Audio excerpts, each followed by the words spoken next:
on today's episode of Gathering the Kings. Well, one of the things about our organization that is really important to understand is I have no yes men working for me. Not one. As a matter of fact, if I feel that somebody is doing that, that is like the unpardonable sin. Like they get called in my office, like, do not tell me what I want to hear. Tell me Yeah. what you actually think. That's why I Yeah. pay. To the point where in all of our meetings, we assign someone to be almost like a devil's advocate. So if Yeah. everybody agrees, somebody has to disagree, and we pick that person ahead of time, and they have to poke holes in whatever Yeah. we're doing. Find And the other so perspective. as my leadership team was sitting here and we're going, hey, we think this is time, we think that this is the right thing. Even the person that I paid to disagree with me was having a problem poking holes in Mm, the business case that I was presenting. yeah. That's when we knew.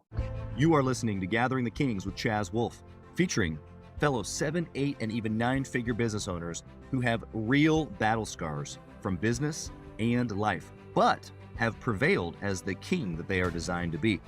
We welcome high-performing entrepreneurs to the stage in order to reveal the real of the real on what it takes to build a successful business today. We dissect the good and bad decisions they've made along the way that give a true and accurate picture of the journey of success and how you too can get there. Through this dialogue, you will learn the value of growing your network and surrounding yourself with power players and kings like today's guest. Grab your pen and notebook because we're about to dive in. What's up, everybody? I'm Chaz Wolfe, Gathering the Kings podcast. Today, I've got Joe Altieri on the King stage. My brother, how are you? Good, man. I'm so excited to be here. You know, I also am excited, but we've got a little uniqueness here. You're going to have a little different story than most of my guests. You've got a little bit of a background that brings some flavor, and I'm excited to get to that. But before we do, what kind of business do you got, brother? I sell window screens. That does not sound very sexy, Just does it? so sexy. In fact, they're flexy. Sexy. They are. They are. So they are the world's first and only flexible window screens. So we sell That's flexible window screens, which is impossible for people to imagine. But people are gonna have to go on our website, check it out, see the videos, all that stuff. But Of course. but yeah, it is a unique business and a unique product. But we're having fun doing it. We're having a blast. I love the attitude towards, the non-sexy business, because honestly, let's just we look at all the businesses, most of them aren't, right? Most of them are not. Most of them are not. We all can't be, on stage somewhere, but some of us are making a ton of money in the background with window screens. I have to tell you, what I have found is industries that people don't think about a lot are where there's tons of opportunity. Again, who sits around and thinks about window screens all day? Yeah. Me. Yeah. People who solve problems. Exactly. Yeah. Yep. So that's awesome. Well, I want to know from the top here is my same first question to all my guests. You've obviously had an immense amount of success. And before we get into your story, I kind of want to know what makes the heartbeat. Like, why are you doing this? But my secondary question, I'm going to give it to you already, is why still? Because you've already had a certain level of success. You've already been hitting the pavement. You've already had this, sail away moment. Why are you still at it? Well, I guess the best answer I can give to that is I love the people that are part of my team. I mean, I don't know how else to say that. Like, because we talk about it a lot. We get approached for buyout options and Sure. things like that. People have made significant offers for our company, Yeah. and it really comes down to I'm still having too much fun. My COO is my best friend. I have some young people that I love mentoring them and seeing them grow and stuff like that. And it gives me purpose. I mean, right now, this is my purpose is to lead this little organization that's becoming much bigger. But this is what I feel that I'm called to do right now. Cool. That might change in the future. But for right now, I jump out of bed in the morning. I was here at the office at 6:00 this morning. Yeah. And not because I had to, it's because I wanted to.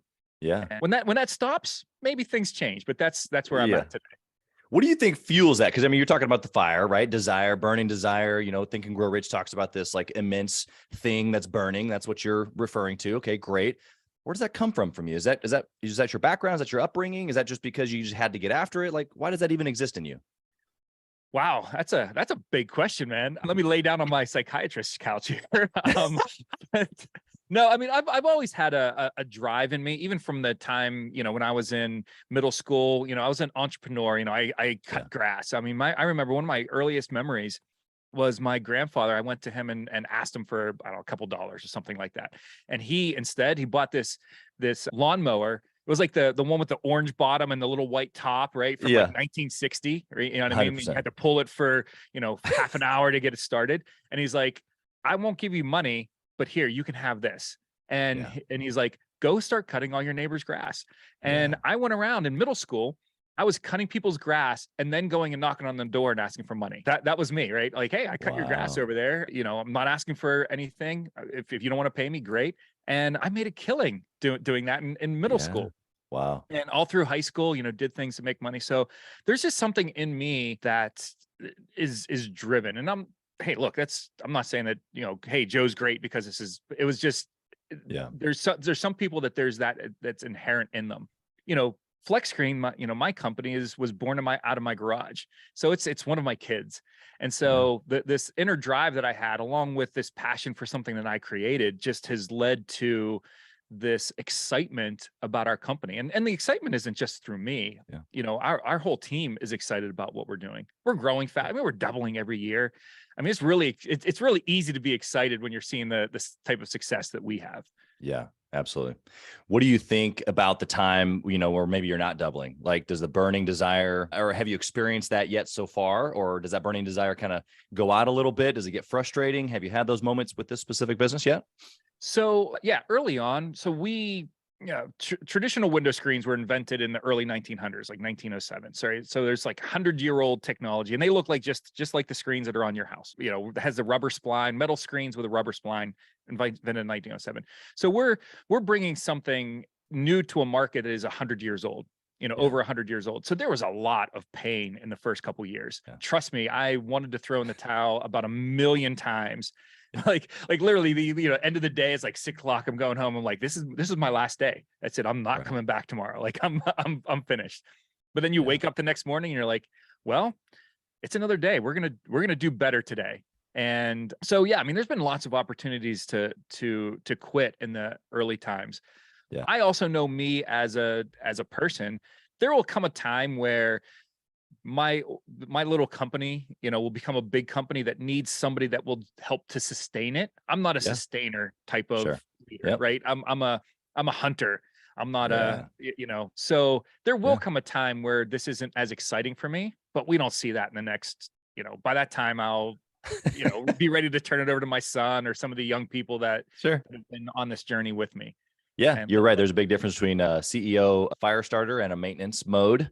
And so, that's a great distinction. And to also know where you're at in that life journey, I think is probably important as well. I want to know who inspires you. I personally, I have some great business partners that I look to and see what they've done in past businesses.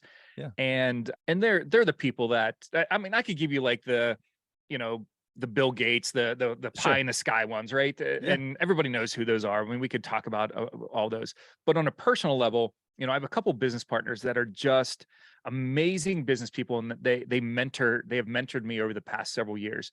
And they're the guys that really inspire me. They're the people that, when I have a problem, they have great advice, or maybe they don't even have advice, but they have new perspectives. That's probably a better way of putting it, right? Yeah. And the guys that have been there, done that.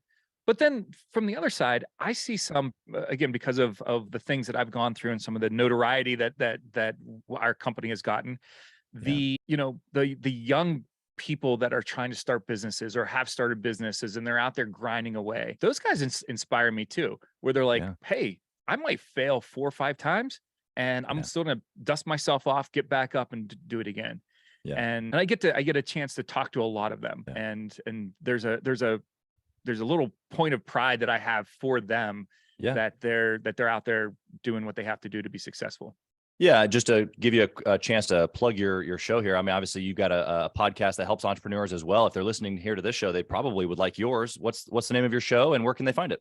Yeah, so because we were on Shark Tank, we do a podcast with other people that have been on the Shark Tank show, whether they've gotten a deal or not gotten a deal, but they were on. They actually walked down that hallway, had all the same pressures that I had.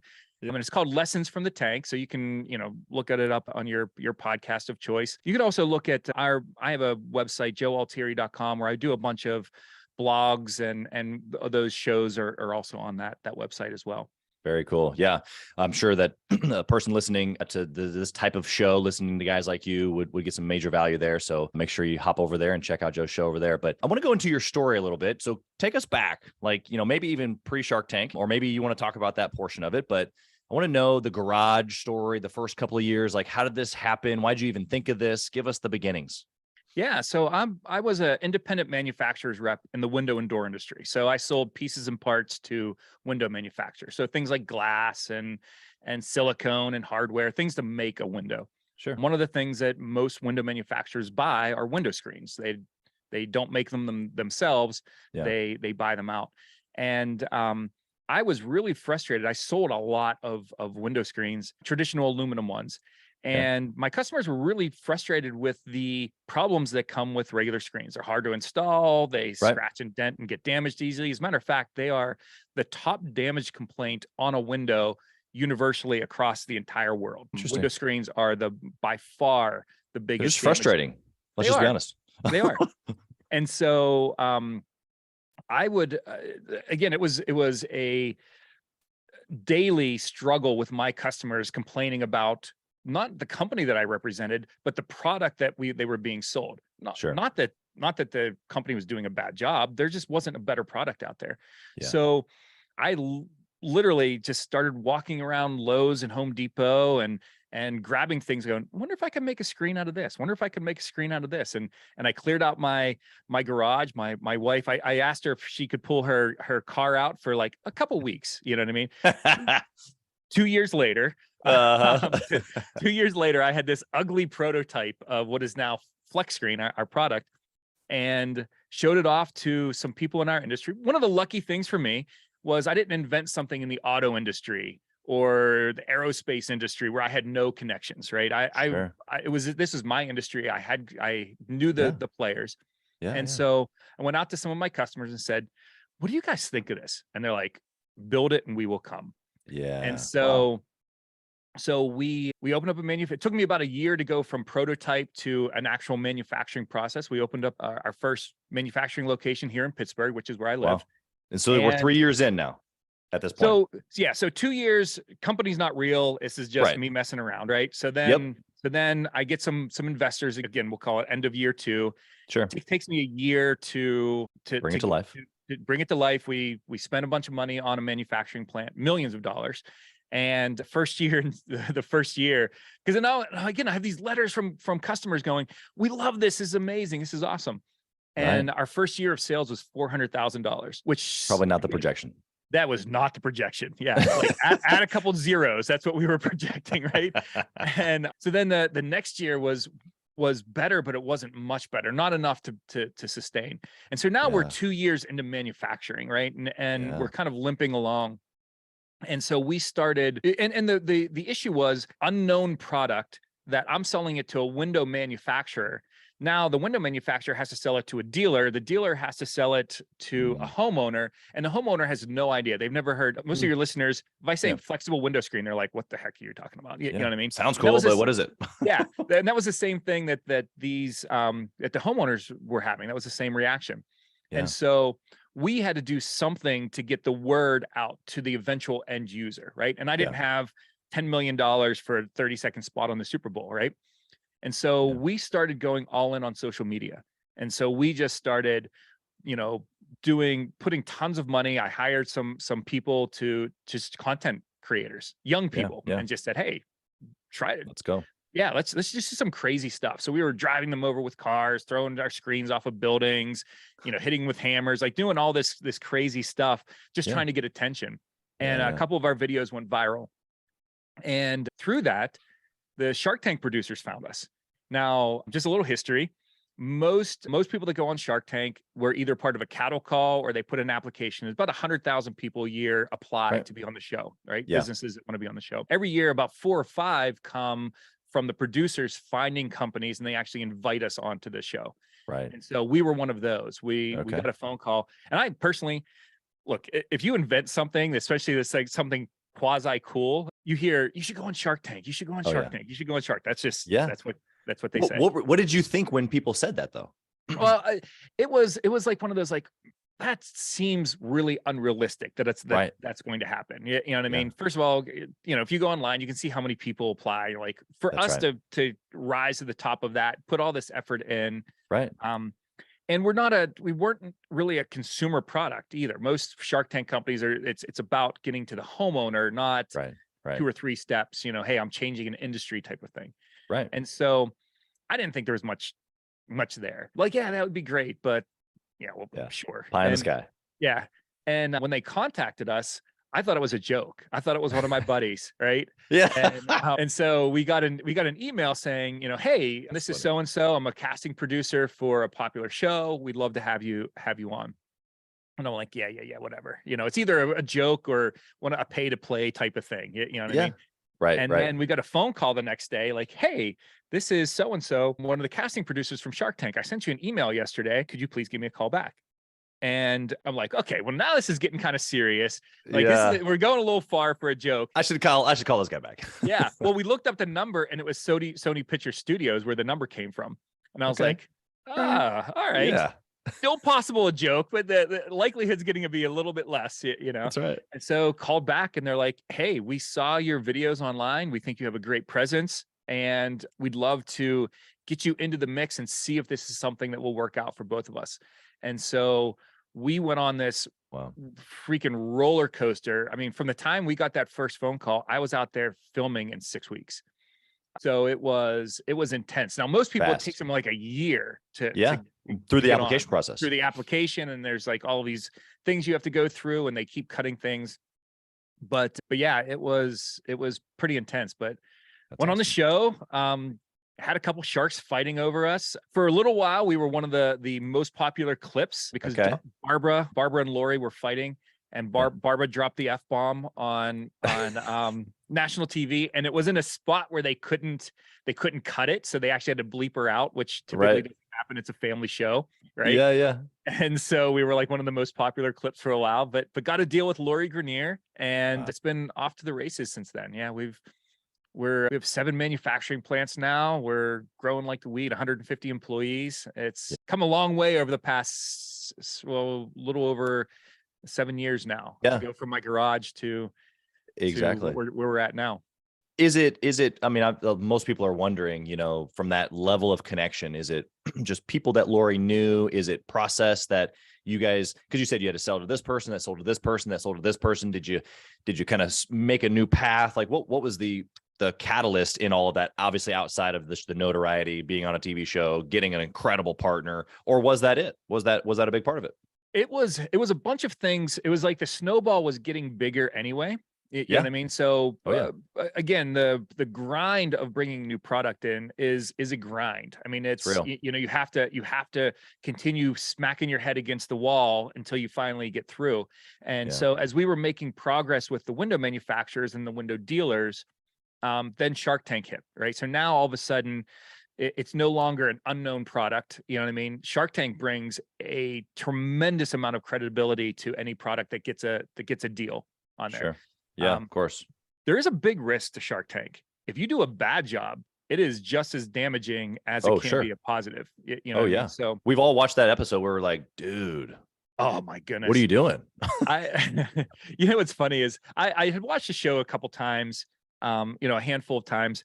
Sure. But I wasn't like an avid Shark Tank watcher because I was going through it, right? You know what I mean? We're building businesses. We don't have time for that. and then you see like some people that get deals. You're like, oh my God, how does this person get a deal? Like he has, you know, but all that to be said, there came a point where I had to write my pitch, you know, like hi Sharks, my name's Joe Altieri from Pittsburgh, Pennsylvania. You know, like they do that little pitch. Yeah. And so I'm like, okay, I need to marathon Shark Tank episodes. So about 6 o'clock in the morning on a Saturday morning, I start watching Shark Tank episodes. About 7:30, one of my daughters came down, sat next to me on the couch, and we watched this episode where this guy just got absolutely destroyed.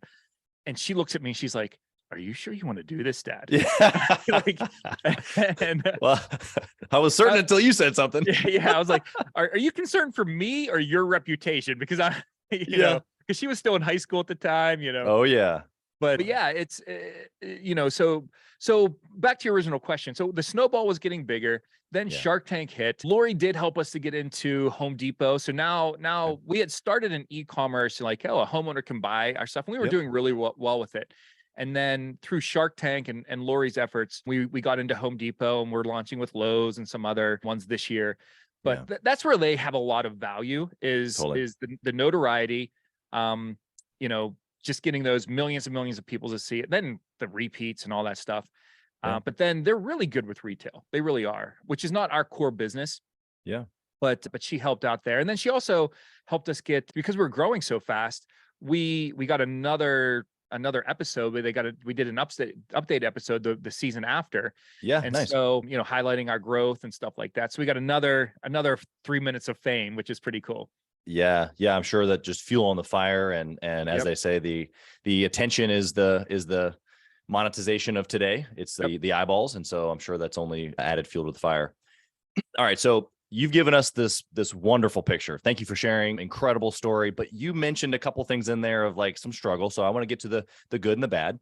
Mhm. Tell us early on, maybe even before Shark Tank potentially, of a bad decision, something that you did that just did not go well at all. You look back, you know exactly which moment we're talking about. What is it? Oh man, it's gonna be hard to pick narrow one? that down. There's been a lot of them. Yeah. We introduced a new product about 3 years ago, which was a cheaper version of our product. Okay. And it was right before COVID hit and all that stuff.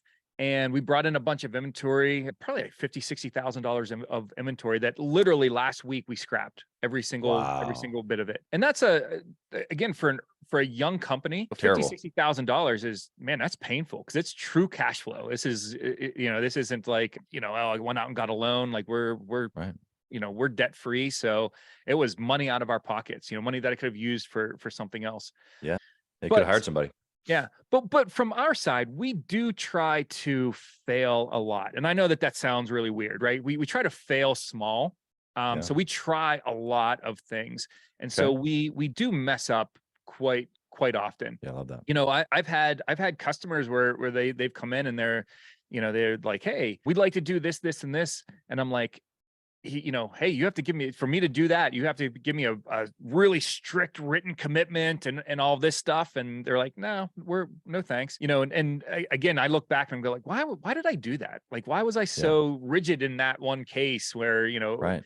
And so, but they're just learning lessons, and that's one of the things that we, like, even with my team, I try to explain to them, like, man, I want you to fail because every time you fail, you're going to learn something. Now, don't cost me $1 million.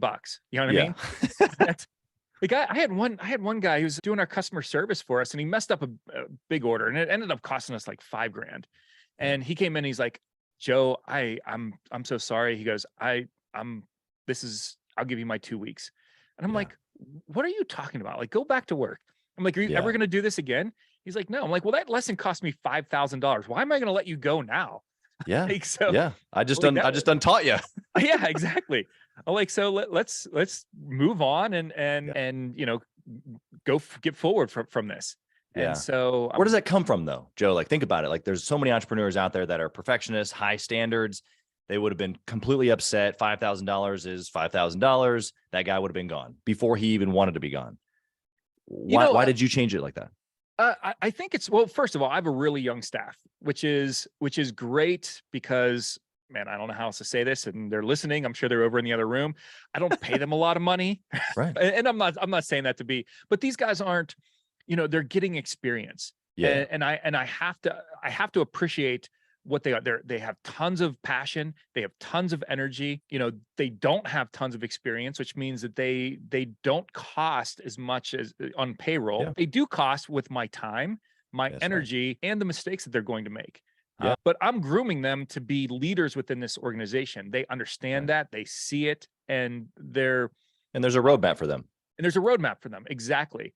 Yeah. And I also do want to, I do want to give them opportunities to mess up, because with a company like us that is growing, there has to be permission to screw up. There has to be. We want to have checks and balances and make sure they don't screw up too bad, but you have to give them, otherwise they get locked up into indecision. And for us, we pride ourselves on being able to shift, and we're flexible, haha. Sure. But Yep. just to so I have to give them that permission to go out there, mess up, knowing that there's a safety net under them. They're not going to get fired. They're not going to get berated in front of everyone else. We're going to learn lessons. And so there's a youthfulness to your culture of, hey, we're kind of bumping around here, but man, we've got a big heart, big mission, big passion. That's it. Yep. Kind of what I'm picking up. Very cool. Absolutely. Tell us about a good decision that you made. Something that you can think of this exact moment. It's led to not everything, but a good majority of the success you have today. So we just made a big move. So right now, if you want to buy our product, you have to buy it from one of my manufacturing locations, right? Okay. So, whether you're a window manufacturer, a homeowner, you have to buy it from one of us. Yeah. We just made a big move into licensing our technology to the window manufacturers. So we had a company that we spent millions of dollars and tons of time developing a fully automated line to make our equipment. And we've had window manufacturers have started buying these lines and started licensing. And we knew that this was going to be our future. We had to create the demand through our own manufacturing and things like that. But it was a scary decision, like where we said, we're completely changing who we are as a company. Our manufacturing is no longer it's a necessary evil now. We are going into this new phase of our business, which is licensing and just getting, mailbox money. You know what I mean? Like, hey, you make my screens, and you just pay us a royalty. Yeah. Yep. And so we actually, our first licensee is starting to manufacture this month. And so we started down that path a little over a year and a half ago. And that was the biggest decision that we've made as a company. Yeah, it's incredible. Scary, but we had to bring people on to be able to manage that. We brought on, employees a year and a half ago that I've been paying in preparation for this. Right. And those are big investments into the future. How did you know at that moment, like you said, it was an identity shift in your company, right? Like, this is not who we are now. We know this is who we need to be. How did you know then was the moment to start making that transition? Well, one of the things about our organization that is really important to understand is I have no yes men working for me. Not one. As a matter of fact, if I feel that somebody is doing that is like the unpardonable sin. Like, they get called in my office, like, do not tell me what I want to hear. Tell me what you actually think. That's why to the point where in all of our meetings, we assign someone to be almost like a devil's advocate. So if everybody agrees, somebody has to disagree. And we pick that person ahead of time, and they have to poke holes in whatever we're doing. Find the other perspective. As my leadership team was sitting here and we're going, hey, we think this is time. We think that this is the right thing. Even the person that I paid to disagree with me was having a problem poking holes in the business case that I was presenting. Yeah. That's when we knew. And again, we could have all messed up 100%. This could be the worst decision in our company history, but I've done everything possible to try to make sure that isn't the case. And including, like I said, paying people to disagree with me. And the people that I paid to disagree with me, if they couldn't find a way to do that, I feel like we're on pretty solid footing. Yeah, I love the perspective. It's strategic, not only planning, but then like almost strategic wrestling. It is. Yep. To really battle it out. And then when everybody's tired and winded, it's like, well, what's left is just to go for it or to get rid of it one way or the other. What would you say for maybe the smaller guy who he's not paying a guy to disagree with him, right? He's just stumbling along, maybe like you were in the first couple of years trying to figure it out, probably bleeding cash flow. But he needs to make that transition of some sort. He's been knocking it back and forth, pinging and can't. What would you say to that guy? Well, early on, I didn't have any money to pay people to disagree with me. I did have some great mentors in my life. And to me, that is probably the most valuable piece of advice that can come from anything that I ever say, is get people in your life that are not afraid to tell you the truth in love, you know what I mean? Because they want things to be better for you. But get people in your life that will give you a perspective that you don't have. Yeah. And that's huge, whether it's a mastermind group, whether it's mentors, whether it's, local Rotary, get around people that are either going through the same things of you or have been there, done that, and can give you some good advice. Yeah. It's huge. Yeah. And I can't even express the amount of value that you would get from, or one of your listeners would get from doing that. Yeah. Yeah. There's two different types of entrepreneurs. There's the one that knows that he needs help, but doesn't want to ask for it. And then there's the guy that doesn't think that he needs help. Yeah. Both which are completely wrong, you know? And I think we've all probably been, you know, in both of those seats if we're honest with ourselves. But I love your just directness around like, hey, it doesn't really matter like what level you're at. You didn't say, hey, if you're at this stage, you need help, or if you're at this stage or whatever. I mean, you bringing on Lori, I'm sure has just enlightened you to a whole nother level, even after your already current success. And so there's always another level to go to, is what I'm hearing you say. Am I picking up what you're saying? Yeah, absolutely. And also being humble. Now, again, I don't come across as a humble person. I really don't, but internally I know who I am. And I know that there's a ton of things that I don't know. And that is the important thing. You know, I'll give you a great example with Lori. We're doing our displays for Home Depot, and we always talk about flexing our window screen, right? That's just how we describe it. The name of the product is Flex Screen, right? Yeah.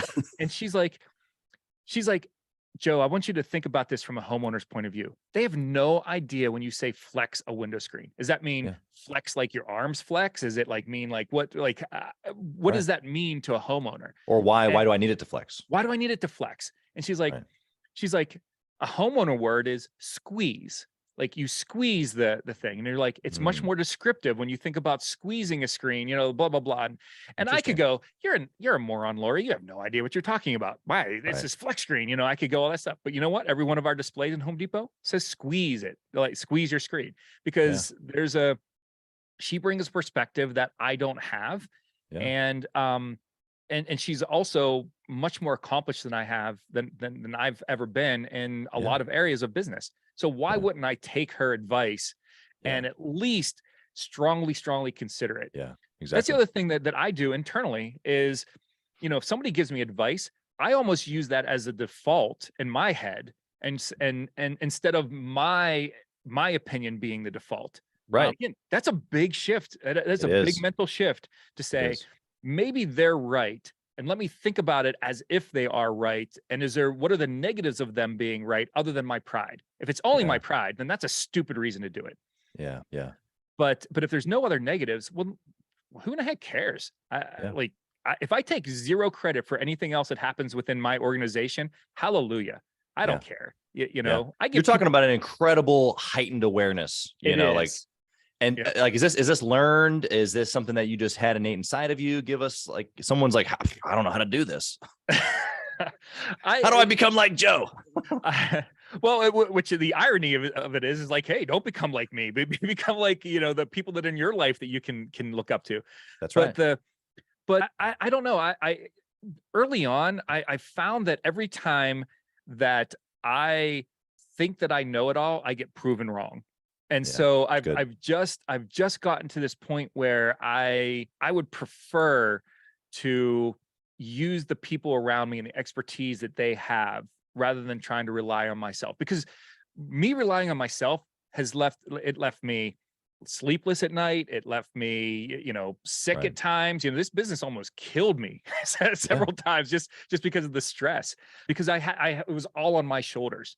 So and again, I'm not saying that I put pressure on the people around me, but in my mind, I'm saying they're also responsible along with me.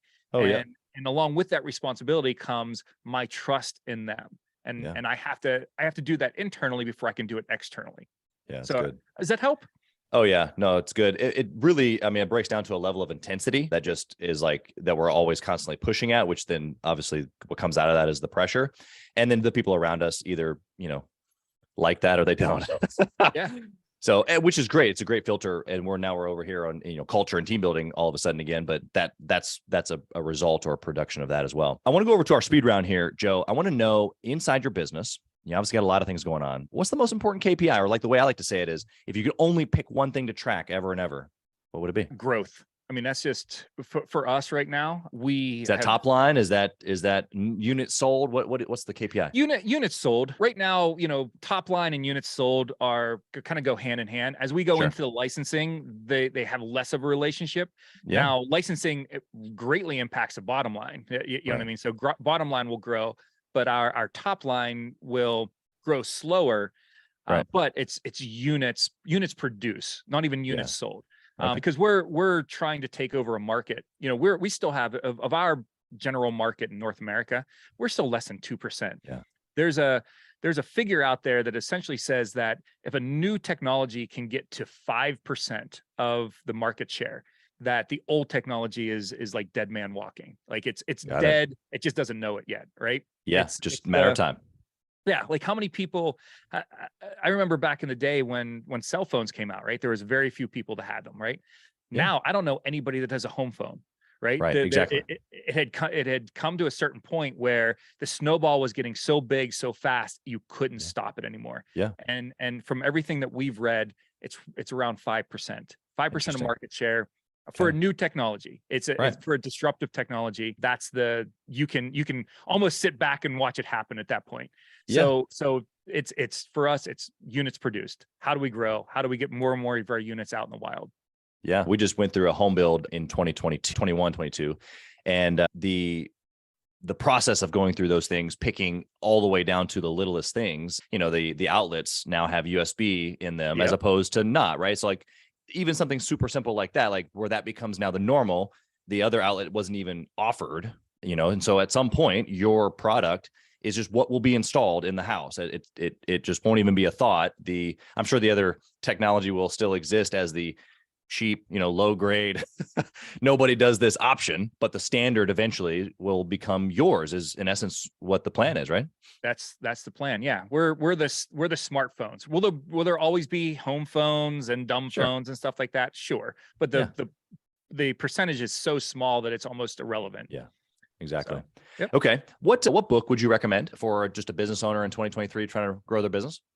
So one of my favorites is How to Swim with the Sharks Without Getting Eaten Alive. I don't know if you've ever read that. I haven't. No, you have to tell us a little bit about it. It's all about. It's a sales book primarily, but it's really it's a perspective book. One of the things that I got out of it, is, if a problem can be solved with money, it's not really a problem. It's just so it's just things like that. And again, solving a problem with money is, that's a big thing. You know what I mean? But is it really a problem if you can write a check and make it go away?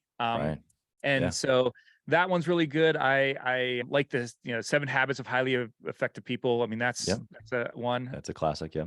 So, but yeah, those are ones that I read every couple years. I read several of those, and I love reading. I do love learning, and so.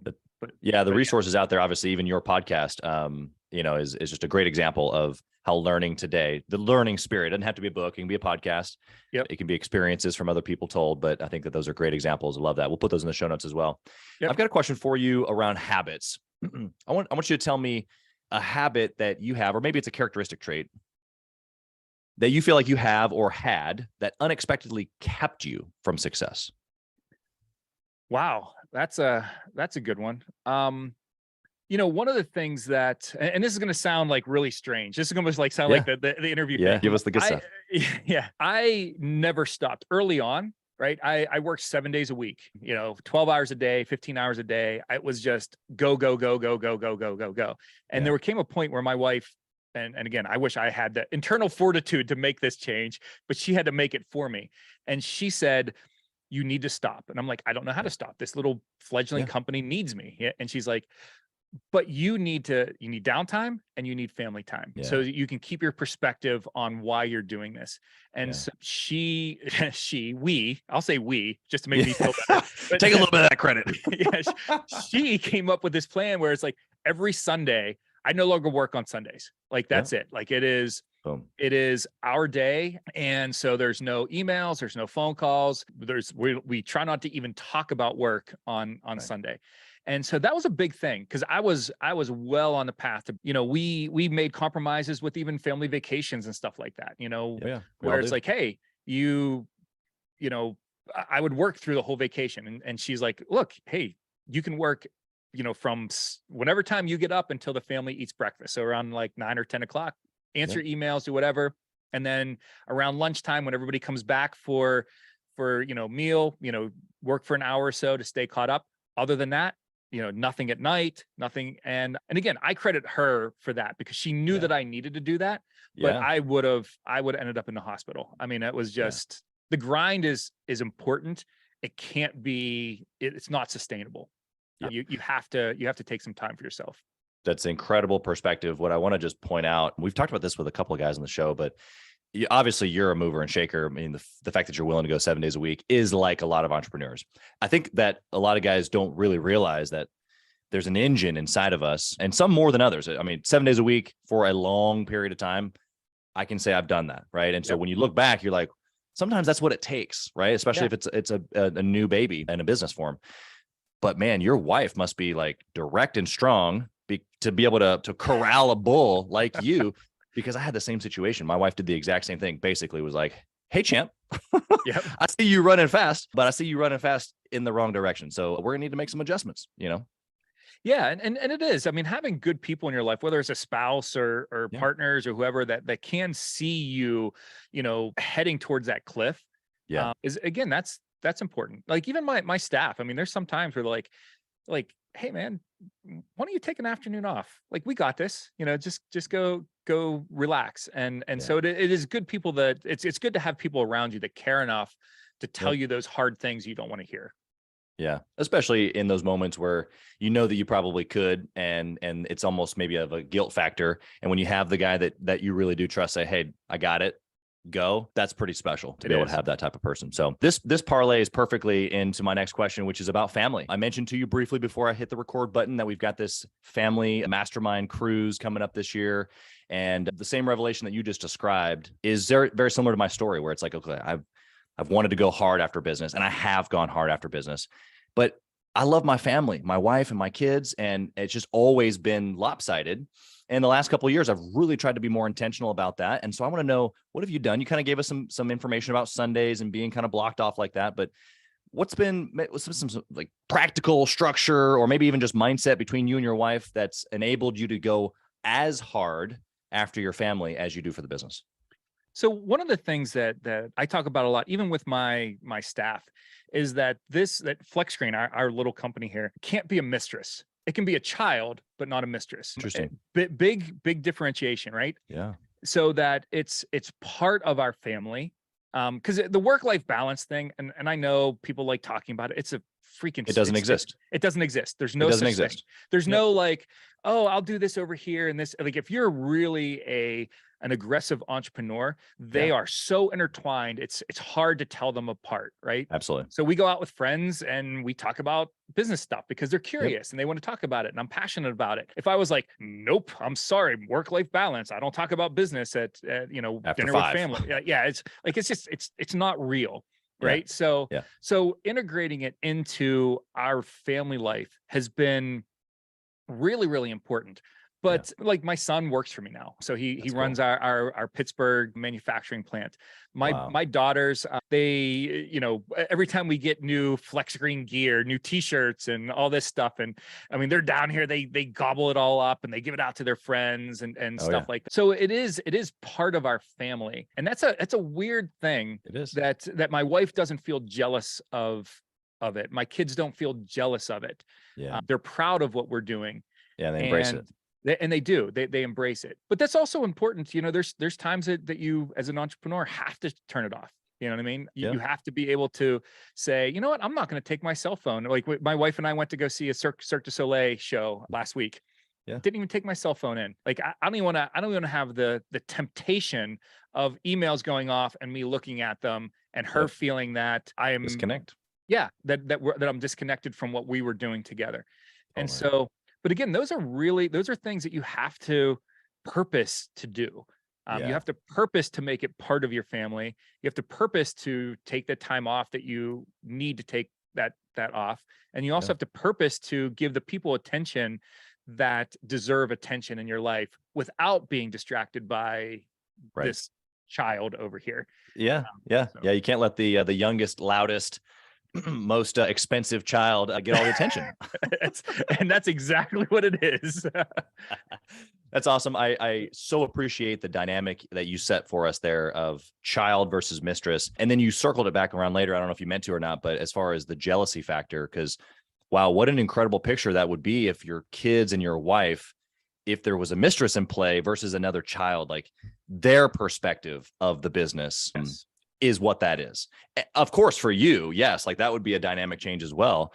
But for them to embrace it, to be open to it, to want it to be part of their life as well, of course, another child would be welcomed and honored through that process. And there's a balance even in that of them being open to that. So just really, really appreciate that. That's really good. Probably going to steal it. No, I got problem. one last question here for you, Yep. Joe. Right. I want to know if you could whisper in the younger Joe's ear, what would you say? Man, I'm gonna take this back to so I was married very, very young, and I would tell younger Joe to make sure to take care of my wife Alicia better than I did when I was young. Yeah. Again, I know this is not a business thing, right? But business life, it's all together. It is. And I cannot stress enough how important my wife has been to my journey as an entrepreneur, and how big of a pain she could have been if she wanted to be. And she was so supportive through all of the craziness that has happened. I've met a lot of people whose spouse was the reason that their business failed. They, you know what I mean? For whatever, the plethora of reasons. Yeah. And I would tell my younger self, like, you need to hang on to this one, do whatever you have to. And again, not that I treated her badly, but she is a big way, a big reason that we are as successful as we are today. Yeah, it's a catalyst. It's a perspective that you just don't know until you know. Yep. And you can look back with that perspective now and be grateful, thankful. That's probably the attitude that earlier on maybe you just didn't have as much, which I think we can all be there. Absolutely. Yep. But you're right. I mean, 2 years in a garage fumbling around while she parked outside in Pittsburgh, I'm sure she had other friends going, he makes you park where? Right? It could have died a long time ago.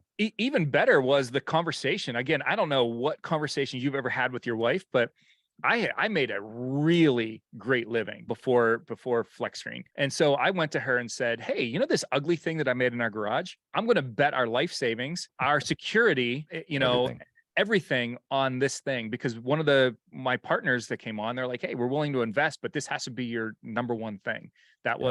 So I had to quit what I was doing before and make a bet on this. They didn't want me to be in halfway. Good for them. Yeah. That was great. Absolutely. Yeah. They should have done that. But man, to have the faith of a spouse go, hey, if you think this is the right thing to do, let's do it. That's huge. It is absolutely huge. Yeah. And of course the alignment in that, but I don't know about you, because you're talking about from the almost like a entrepreneur perspective, but just like from a guy, when my wife has done just what you just described, I'll run through walls, bro. Absolutely. Like I don't need any other motivation. I mean, I love listening to that type of stuff, but I wouldn't need any of that. If she just came up here and said, hey, look, I trust you. I believe in you. Go get it, champ. Yeah. I'll run through days of walls. Absolutely. Yeah. Again, the difference between, well, I think you're making a mistake, but go do whatever you want to do anyway. Man, that is a completely different message. That's still a yes, right? But it's not the same yes as I trust you. You have this, you know what I mean? We're here to support you. And I had little kids when we started this. So it's, big deal. Big deal. Joe, you've been incredible. I want to give the listeners an opportunity to find your product. Give us a little promo here. Where can they find your product? Obviously in stores, but maybe online. Give us the juice. And then if they want to just reach out to you or they want to find your podcast, how can they find all that? Yeah. So you can go on homedepot.com, homedepot.com/FlexScreen. FlexScreen's all one word, or you can go to flexscreen.com. You can order screens either way. If you're buying new windows, tell them that you want FlexScreen on them. I'd really appreciate that. If you're interested in our blogs and our podcasts and all that stuff, you can go to joealtieri.com, which is JoeAltieri.com. Love to have you love to have your listeners as part of the crew that listens to our podcast every couple weeks. So love that. Good stuff, Joe. You've been incredible. Again, thank you for just the journey of success that you've been able to share with us. and wish you nothing but blessing in 2023 on your business and your entire family, including that child business, and of course your partners and your team as well. Thank you for being here. Thank you for having me. Thank you for listening to Gathering the Kings today. I hope that you were able to pull out a few nuggets to go apply into your business right away. More importantly, though, I hope that you're realizing that it takes more to be successful than just being by yourself, doing it all on your own, carrying the weight all by yourself.